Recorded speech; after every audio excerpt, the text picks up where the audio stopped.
brother giving the valedictorian speech the last year the high school was here. That's around 1956. Is that Richard? Yeah. Okay.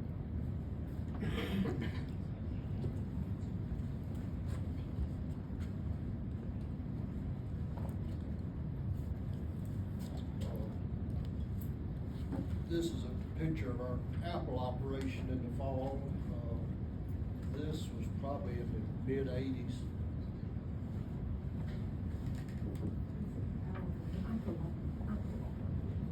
Yeah. Sell average year. We grew 30,000 bushel a year, and 5,000 bushel of cabbage. So, plus put up a lot of hay. So we were busy. This is a picture my grandfather stole in the 1940s. Dana's grandfather and my grandfather passed the post office back and forth according to whether a Democrat or Republican was in office. And in 1937, the Democrats got in and permanently made my grandfather the postmaster. He was postmaster, I think, until he died in 1962. This picture's 1907. My great-grandfather built wagons, repaired wagons, sold wagons. He started out selling wagons for the Studebaker Company. Eventually, they evolved into selling cars. He was a busy man. He had 27 children. Oh. He wasn't busy. Wow. Glenn, did he have only one wife? 2 wives. Oh.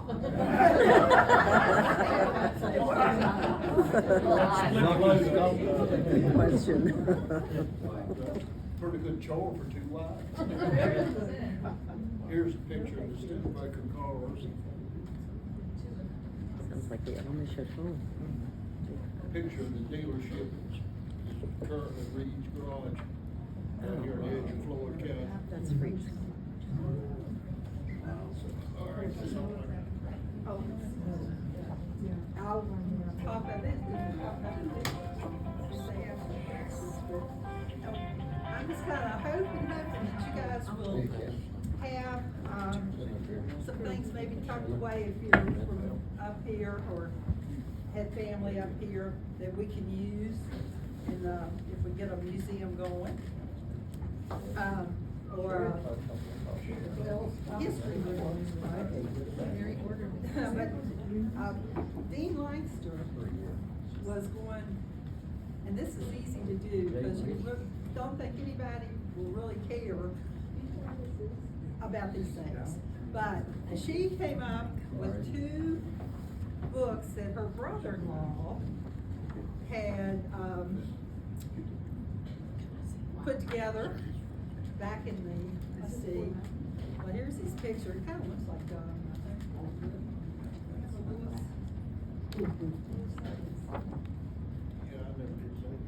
he lived out there. He came in once this summer from the West Coast, and he's still teaching. I think he's 93 of them. But he, as a youngster, put all these newspaper clippings and just kept them and glued them in to a scrapbook. Some of them are so good, like if you all knew, well, there's the program from the graduation over here in 1949. But let's see. Oh, you knew Billy Fralin. There's his picture in the paper, and he was a marble shooting champ. So, and then that was a big thing back then. They say that he used to sit down in front of the store on the bottom of the tree as a king. The king had the store down on Bottom Creek. Oprah King. That I heard they used to get out in the road and shoots marbles all the time. Yeah, no, the third row, yeah, first side of the row. So the gas pump, pull the handle, pump the gas up in, and let it come out. Well, this also had a picture of 19, for all the good brethren in here, picture of Camp Bethel. And, let's see, oh, Bid Mountain Boy winner of Potato Project, and it was Carlisle Franklin. And he, won from, I guess the amount he grew, the winner averaged 86 bushels of #1 grade potatoes per acre.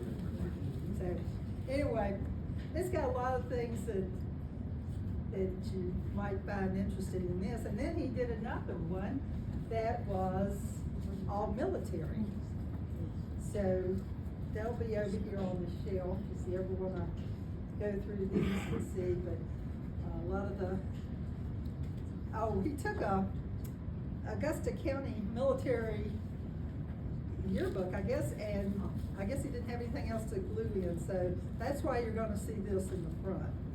But, it's all the military guys from Back Creek, Mid Mountain, Callaway, Copper Hill, Jack probably, so. Mostly World War II. Mostly, but there's some World War I. There was one I saw that was dated, it might have been in the something about World War I. Oh, 1918.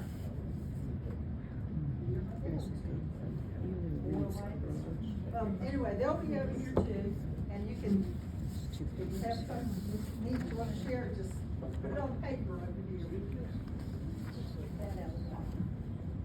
And do you wanna, maybe before we do the picture, see, I'm just sending out every, people clean out your attics and basements and bring it over and share, but got some things like, Fletcher Rimmer, which was, we'll pass this around. Here's the members of the first, I guess, the original Hunt Club. The clubhouse was down Callaway Road as you go under the parkway to the right. It's still standing, just barely. So those are some of the people that were in there, and one of them was Will Wimmer, and his son Fletcher had a bluegrass band. So we got that, Bit Mountain Breakdown, and hat on the back. And then we have Glenn Waldron just left, but I have a few CDs of Betty Jane Keepaw Waldron. She was really a great dulcimer player, so we got some things like that. And I don't know, I told you I didn't throw things away. I'm kind of embarrassed about all this. There's Bohan and Fralin Oil Company. Clyde Bohan bought my grandfather's store, but later he sold it, and he and Billy Fralin worked on oil delivery up here. And then pins and a lighter that my dad used to put away at the service station. And then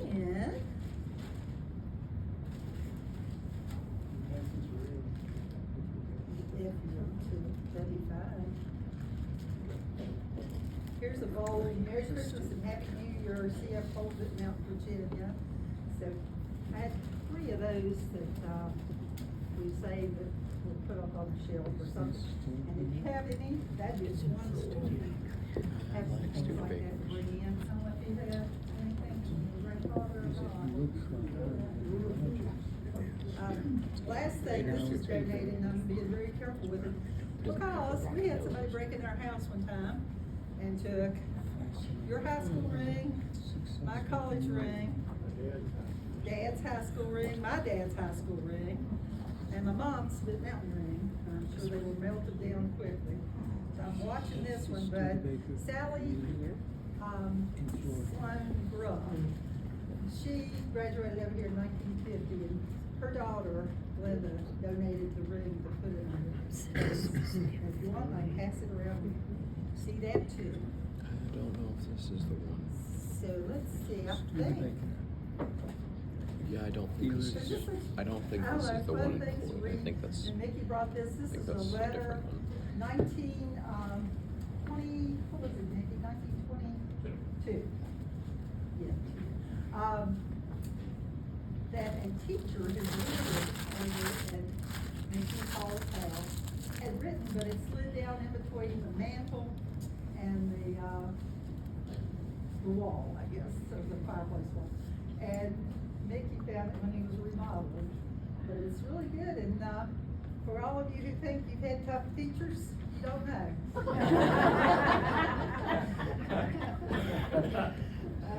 But we'll put that in a binder too, so be sure and see that. Okay. And I didn't say anything, about the book here, but, my cousin donated one that's gonna stay over here, and then I'll keep this one. But this is full of pictures from Benton out in the back where Lenny helped. A lot of us sent in pictures, and, you might enjoy reading some of the stories about up here a long time ago. Okay, I think. You talk more. You know, one thing I forgot when I was going back to school. Question? For us new people that haven't been on Bedland here very long, could you possibly give us sort of your personal history of how long you've lived here, your schools and all that stuff? Because we really don't know, and we sort of don't even know your names. Who should talk to me? She wanted some of our personal history. No. Go get you first. We started first grade together, and went all through school. We went 7 years here. Went to Glenver 1 year cause Cave Spring was overfilled. Then we finished up at Cave Spring in 1971. Talking about the school, the old building was tore down in 1990, and the new part over here was built. This used to be the gymnasium, and then the classrooms were just around the outside. It looks like my house school. This building was built in 1936, I think. Ruby Stone. My personal history, I've been here up on the mountain all my life. I know you said up your name earlier, but, or just last time, I don't remember it, I'm sorry. Glenn Reed. Glenn Reed, thank you. After I went to Virginia West for a couple of years, then I helped my dad on the farm. He retired in 1986, and I took over the farm. Got to where it was hard to make a living growing apples, so I built houses for about 20 years. My back wore out, so I started selling real estate after that. And I grew up the whole time here. Oh, I'm Dana. I was Stone, Dana Stone. When I was young, we lived at the house close to county line. We built the house on the same property.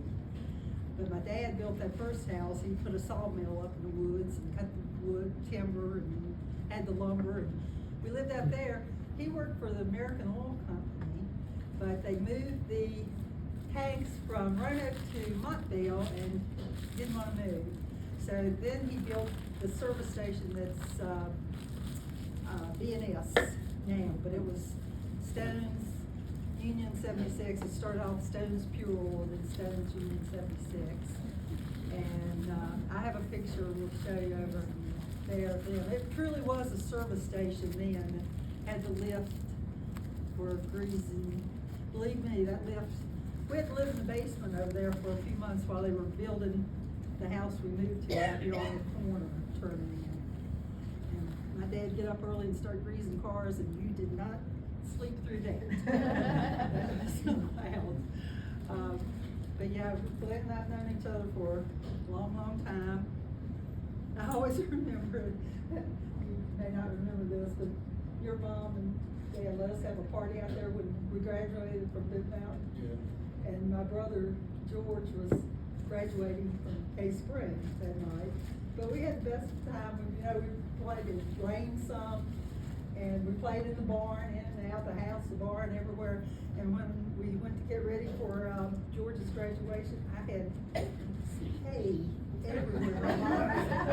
Hay, so I could go to see, George graduate. What happens in the barn stays. And I also remember some discussions about which is best, Fords or Chevys. We did that fight on Yeah, we did. Let's Dana, see. Dana, Uh-huh. you said that you used to teach? So Yes. did you go away to college and all that kind of stuff? Oh, yes. Where'd Went you to go? Blacksburg. Oh. Went to Tech, my two brothers went to Tech, my son here, my daughter there, my daughter-in-law. And so, yeah, we're pretty much Hokies. David, the history of the post office up here, you say both your grandparents or dads? Granddaddies.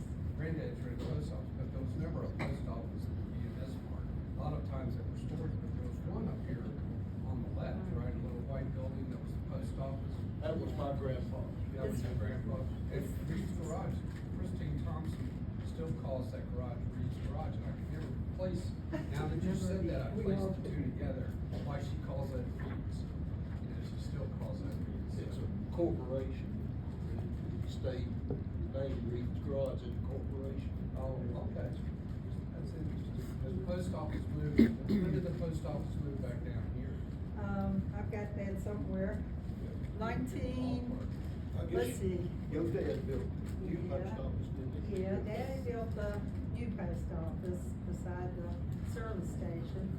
Let's see, we moved out here when I was, well, I'm gonna guess 1963, something like that.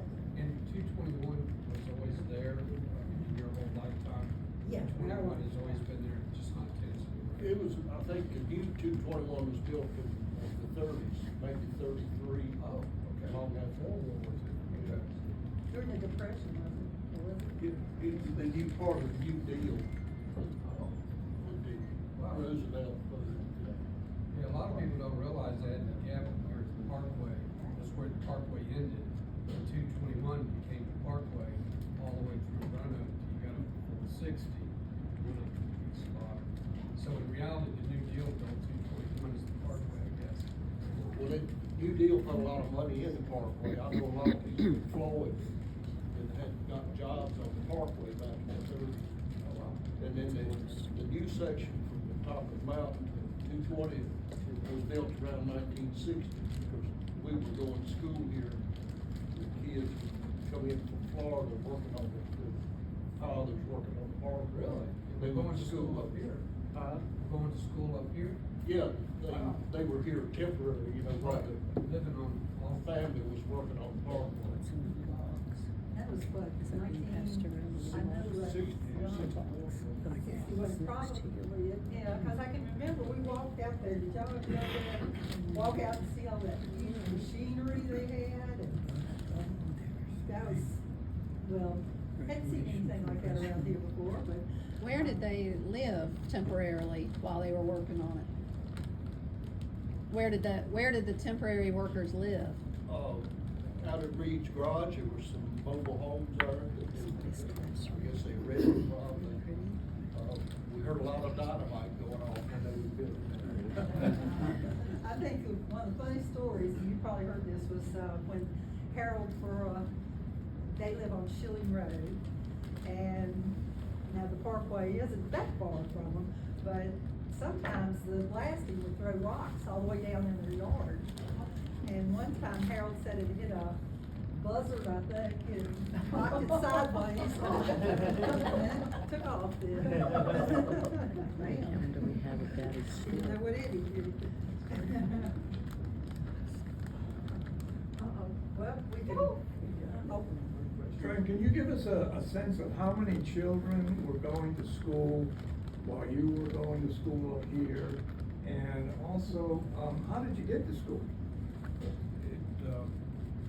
About 100 kids here when we met. We had to walk through snow uphill both ways. Not Well, we had, just had the buses like we do now. The unfortunate thing is we had a separate bus for the black children, and they went to Carver School in Salem, so that's a sad part of history. And what, up to what grade, was the school, open to when you were going to, school? 7th grade. Up to 7th grade? Yeah. When did they stop at high school? 1956. One through So six. Cave Spring opened in 57. And all these rooms were combination classrooms, except I think we were in 7th grade by ourselves. Yeah, we had 2 grades in one room. One teacher? Yeah. About 30 kids per room. There's a lot. Did you have proms, and if so, where were you held? They didn't have when it was a high school, I think they had proms, but boy, May Day was a big thing. May Days in our books over here, the court, and I guess they had a dance. You got any yearbooks? Yeah, We've got some yearbooks They used to do floating that. around. Yeah, it's right over here. But a couple more have been promised, so they're coming. But yeah, my mom's in one of the yearbooks, but your dad, did he go out here or where did he go? Yeah, my dad graduated here, oh gosh, probably about 1937 or 8. He got electricity in their house when he was 14 years old. And by the time he was 20 years old, he was flying search and rescue in South Pacific. So that's a big change.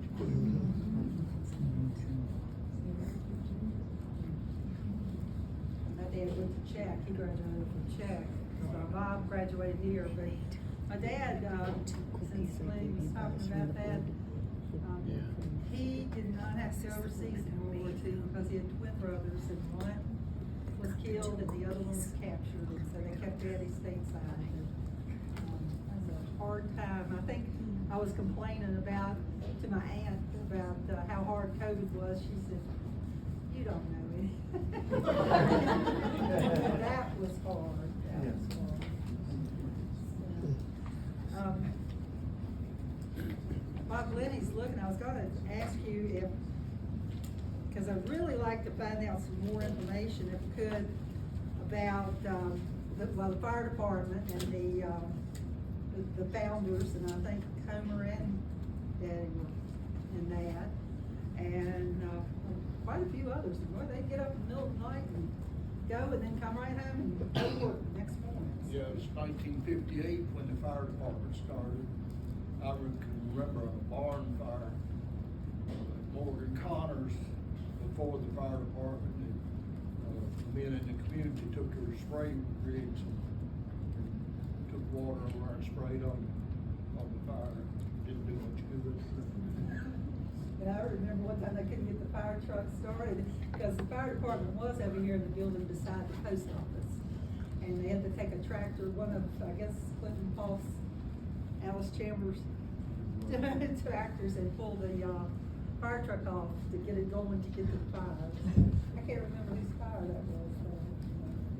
Did they have a tanker truck? Is that how they service the fires? Because most people, they had a pond behind the Paul's garage.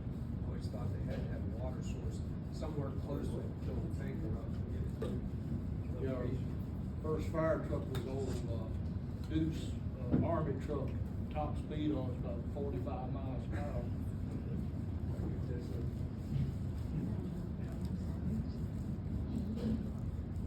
And the fire calls would come in from, they would bring out, they had, outdoor, bill on the phone, and it was over at Paul's garage, across the road from the post office. And, Then Maud would have to call individually each firefighter. except if it was during the day, Daddy said, "Go over there and see where it is." So, and then people wonder why I'm nosy. He told her to play traffic a whole lot. Yeah, he told me to set me out in the traffic a lot. You got a question? Well, my question was about Pop's Garage. We've only been here a couple of years, and I've always been curious about that building. Could you tell us more? Well, Well, there's always been a repair shop, started out Doug Langster, I guess, and Clinton Hoff were partners on it. And then, later Clinton just bought him out, I guess, and he had, sold Alice and Chapter tractors out here. At one time, had a lot of new tractors sitting there.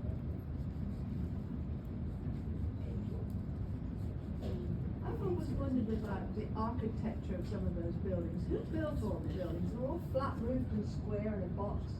They're all the same, so the same chap must have built all the buildings. Who did it? You talking about the school buildings? No, the, Post Garage and, They all look alike, it's true. yeah.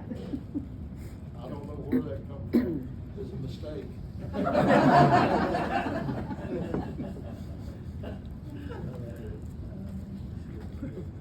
But before we look at the pictures real quickly, I was just, if we can find out more and have a picture, you have a picture of the family members, or is it out at the fire department? They were going. Yeah. Okay. They did get a copy. That's, Rebecca Dameron's supposed to try to get a copy of that to put over here. And let's see, I don't know if anybody ever took pictures when they built the Blue Ridge Parkway through here. The drive-in restaurant and the Texaco station, because Tim back there is working on repairing that. It looks so much better. Love to have pictures of that. That was a hot spot to go to play the jukebox, or you can sit in your car and they come out and wait on you. Let's see, was it the house store that was at the tree house? A long time ago. McGraw, Elsie was half. She married McGraw, and I think they started that store there, maybe Harvey Howell built it, I'm not sure. In 1950, they would charge people to watch TV there. Oh. They could get the signal with the TV up here when people in the valley couldn't get it. And they come up here and watch TV like going to a movie. Plato did the same thing. He put a TV in the store because people would come and watch wrestling. And bring in people that way. Oh, the towers are interesting too. Did you ever go up there when you were growing up, the TV towers? I know, the first color TV I ever saw was on a little screen up there. See, families lived up there then to monitor, make sure they kept running. Worth Barker and Arnold Edwards. That's right, it was. Lived up there. His wife was still living with us. But they got snowed in one time. I do remember that. I can't remember Worth Parker how many days he was up there. But they had a really bad snowstorm. I wish I could remember. Maybe somebody will remember this. Probably 1960. I'd say around that time. Maybe about 7 or 8. But, pictures of the old stores, the Clem Connor, the Morgan Connor store, the Thompsons up here at Ivy Ridge Road before Billy Fralin had it. There was a store there. Oakley King store. Right now it's fallen in, hasn't it? May Connor store. May Connor Clem, yeah, May. I don't remember Clem, but May ran ever since. But Clem and Morgan were brothers, right? Clem, Morgan, They weren't, okay, I read that in the book. well, I can tell you, Clem. Now, they was, see, Morgan's the one that had the store out here. And see, and May got this store out there, that was his, son was married to him, and he got that store out there. May operated for years there. So Clem was Morgan's son? No, Clem, yeah, was Morgan's son. Oh, okay. And he done construction work down in North Carolina, and, he was married to May Angle. And, when Clem quit, doing the construction work, he come up and took that store over out there. And they closed this down here. We used to be airport, the post office used to be there years ago too, where the post office was at. My great uncle that run that store there. They've had stores all the way out the road you think, well, how could it be enough business to have to cater for all of those stores that it was? People didn't go too far, I mean, they didn't go to Kroger back then. Well, he didn't have that enough Didn't have- horses to go there, it's, maybe he bought a car or something, and my great uncle, a lot of the work they done, they would come help him put hay up to pay for their, grocery bill that they bought grocery, he had a dime thing which I got, where he, there, who owed him money for groceries and listened to groceries and how much it was, all that, but, that's the way, but he got a lot of his money. He got the work done too. Friday nights, we used to go out to May Connor's store and catch up on the news. And have Coke and peanuts, with peanuts and things like that. She asked everybody, everything she could think of. Go in, you take your 30 minutes to get out of there. She went, "Oh, what's this? What's that? You hear about this, you hear about that." She kept up what's going on. And you know, another thing, and maybe Glennie remembers this, and I know, we're not gonna talk much longer, but Carnation Farm, where Beth and Jim live, we don't have any pictures of that I can remember. I was hoping that, Hugh Simpson might have some since he worked there, but Mr. Mayor, do you remember? his I remember old- going there on the field trip. Yeah, I did too. The school is beautiful to see all them flowers, different colors. He worked in making different colors, carnations. Some of them were speckled. Where was this? The greenhouse, Oh, right across the street from you. We actually studied that in school. The reason that Carnation Farm was there, the air was cleaner here and the carnations were better here. That's why they built it up here. It was intended from the beginning to be up here for that reason. And the climate too up here is another thing, the reason too. So Bed Mountain wasn't just good for cabbage and potatoes, and apples, it was good for flowers too, Yeah. for carnations. Question about the cabbage, you know, it used to be really, I know the apples end up with what, fungus or something, and they couldn't really grow, but. China put us out of the apple business. They started shipping in here. I dumped apples to the cows, thousands of bushels of them in the early 2000s because I couldn't sell them. What about cabbage, you know, I remember fields and fields of cabbage. Just years the ago. market. You know, you sell to a big grocery chain, they want, you know, 1,000 bushel at a time. And just the farms up here weren't big enough to suit the wholesalers. Just the market went away. But they call it Bed Mountain cabbage even when it's grown in Hillsville now. They really do. It was such a good, that was a big reputation.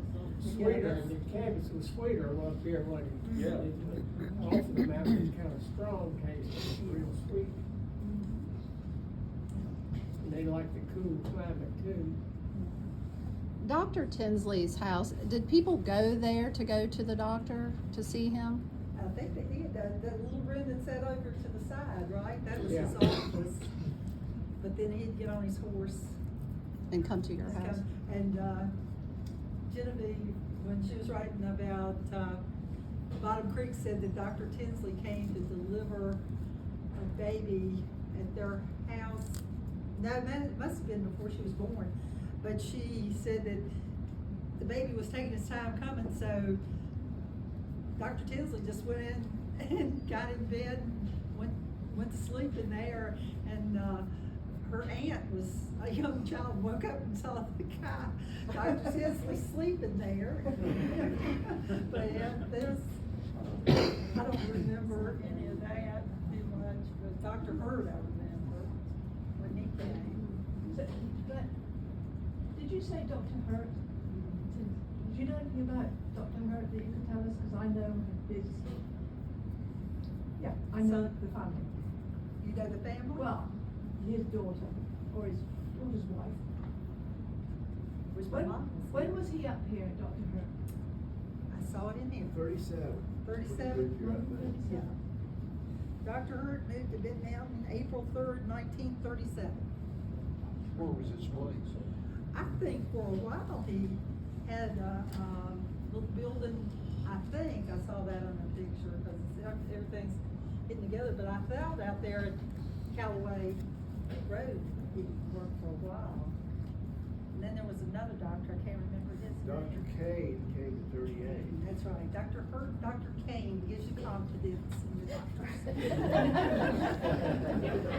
What were the varieties of apples that were grown? We grew 18 different varieties. Gosh, I guess in the 90s, but back early on, it was pippins primarily. This whole mountain was covered with pippin apple trees because they would keep good. They could ship them to Europe. It was a good market. They made good money doing that. Excuse me? I don't think I've heard of that variety. I'll bring some. You still grow pippins? Y'all come back next week and I'll have some. They make the best apples. So you had your Pippins, you had your Ben Davis, you had your Yorks back in, and the Yorks, you keep them through the winter, they get waxy. Where they keep all that. The red, golden, delicious, they didn't come in till maybe in the 50s, started planting them. There was a Grimes golden, it was an old apple.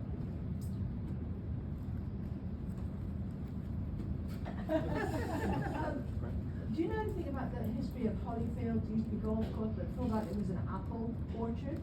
And we've still got apples that we can still use on the trees in our yard. Do you know anything about the history of the apples there, who owned it and so on? Gosh, do you remember who's had it before? Hollyfield? Hollyfield's, dad owned it, but I can't think his name. He's the one who owned the sprayed the apples and all that. Yeah, back in the 60s, it was a full-grown apple Yeah, orchard. all that. The trees were older then, so I don't know who planted it. Would it have been part of the Paul place? Huh? Would it have been part of the Jack Paul place? No. We think we've got Stamen and Rogue apples, would that be right? Yeah, could be, yeah. They're good cooking apples. Some years they don't produce anything at all, and then another year we have a bumper crop. Was that always like that, or is that just? Yeah, the way? they set the bud for next year in June, so if you got a big bumper crop this year, it doesn't make any bud for next year. Oh, Takes all the, instead of the bud, takes some of that to make the apple. Yeah, if you want apples every year, get out there in June and pull half of them off when they got a lot of. Oh, Yeah. what's the story or history behind that big, beautiful gray house on the corner from Tinsley and, The haunted house. Rosemont? Barney's house? I don't know, it's got circa 1900. Oh, it's Oh, Barney's God. house. Oh. Rosemont. Rosemont? I wish my grandmother was here because I think one of her sisters lived there for a while. I was thinking it was the one that gave her this Bible 100 years ago. The women's club got to go on a tour, was it not this past fall, but the year before. And it was very interesting. It's in the haunted house book of Virginia. Yes. There's a door Is that somebody won't stay currently closed. living in it, or is it? Oh, yes. Oh, yeah, Barney's Donna lived there. It used to be the local, morticians. Yeah, they made caskets, wooden caskets back there, my dad was a kid, I think. What was the name? Rosemont. Rosemont's the name of Rosemont. the building. Barney Dean's house. Yeah, there used to be a family that it was named after, you know, the old families always said that was their place, and I can't remember the name of the family It's been several, through the years. hasn't since it? then, but yeah, but the family that built it, I can't remember the name. During the tour that we went on, Barney and Sue told us that the house is haunted by a kitty cat. And in one of the rooms, people who hadn't heard anything about this would be sleeping in the bed and they'd feel something come over the comforter like a cat walking across them. And this story has, several people have told that story. And another one was about salt shakers or pepper shakers falling off the shelf and flinging across the wall, or the room. So, yeah, there's some fun stories associated with it. Some door upstairs will not, no matter what, stay closed, I heard too. Ah. Show me that house. That's why I made it in the haunted house. Well, did the Woodrums really plant a lot of apple orchards around here? Did I read that correctly? They started here in the late 1800s. I think they the ones that were first up here planting apples. They had an orchard down Black Creek early on, I think, and planted more up here. Is this one, you think? Because I think Woodrum planted if you look over the side of the mountain down below, that's where this apple orchard was. That Clinton Craighead bought. I think Willits planted that orchard. Oh, did they? Okay, some book I read, cause I'm interested in, since Woodrum, murder mystery around there, I've been reading that, but anyway, you can, I think the house is still there. I don't believe there are trees there at all. Just a few scattered around. And That- now the house is gone too. Packet house, oh, that house is gone now too. Don Trillipan, I guess, was there, but. I'll go around, you can read, but Tinsley's.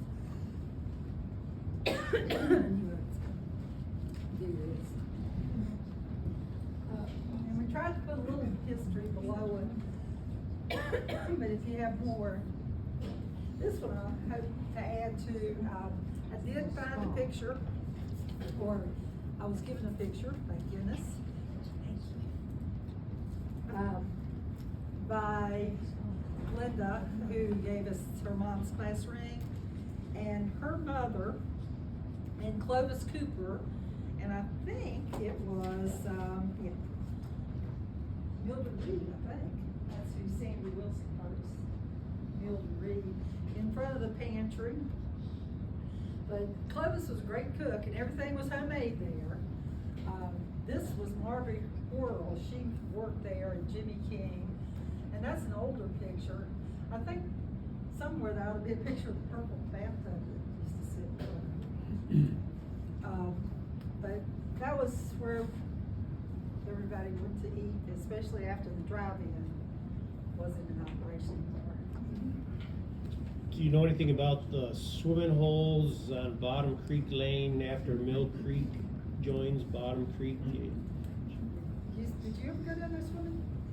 I was real little, maybe 5 or 6 years old. I just barely remember. Jack Kefauver owned a lot of that property down through there and built a swimming pool, and it was too cold to swim in after he Right. built it. It's cold water. Spring water running in. Yeah, it's cold. He used to go down there at night, Buck had the key to it, and he kind of worked to help Jack some, and well, on the weekends, because there was a lot of people come up and had them cabins, and they would come up, spend the night, and stay on the cabins, get out of the hot weather down Roanoke, because there was no air conditioning back then. And, we would swim in that thing, and, go down and cut the lights on late in the evening, go swimming there, and, we had Hugh Simpson